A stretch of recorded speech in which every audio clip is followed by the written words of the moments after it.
శ్రీ గురుభ్యో నమ. శ్రీమాత్రే నమ. ఈరోజు మనం దైవశక్తికి ధ్యానానికి సంబంధం తెలుసుకుందాం.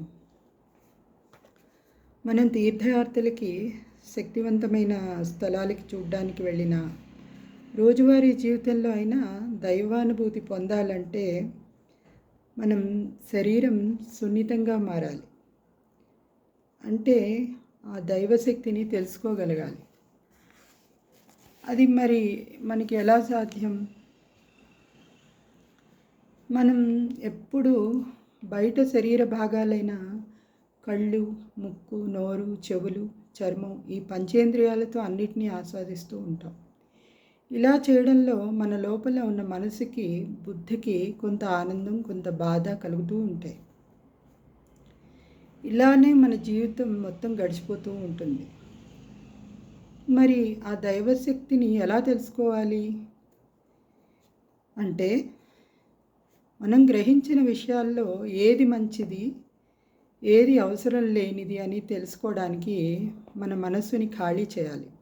అది ఎలా అంటే, మన రోజు వాట్సాప్లో అవసరమైనవి ఉంచి అవసరం లేనివి డిలీట్ చేసి స్పేస్ క్రియేట్ చేస్తాం కదా, అలా అన్నమాట.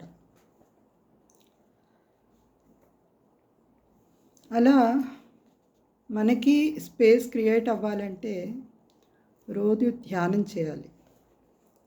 ధ్యానం చేస్తే ఏమవుతుందంటే, అవసరమైన విషయాలు ఉండి అవసరం లేని విషయాలు తొలగి మనసు ప్రశాంతంగా మారుతుంది. మనసు ప్రశాంతంగా మారినప్పుడు ఆ విశ్వశక్తి మనలోనికి వెల్లవెల్ల ప్రవేశిస్తుందన్నమాట. ఆ విశ్వశక్తి మరేదో కాదు, దైవశక్తి. అందులో మనం రోజు ఒక ఎవరో ఇష్టమైన దేవతని ఉపాసిస్తూ ధ్యానం చేస్తూ ఉన్నాం అనుకోండి, ఆ ఉపాసనా దేవత మనలోకి ప్రవేశించి తన లీలల్ని రోజువారీ విషయాల్లో చూపిస్తూ ఉంటుందన్నమాట. ఆ చూపించిన విషయాల్ని మనం కూడా అప్పుడు తెలుసుకోగలుగుతాం.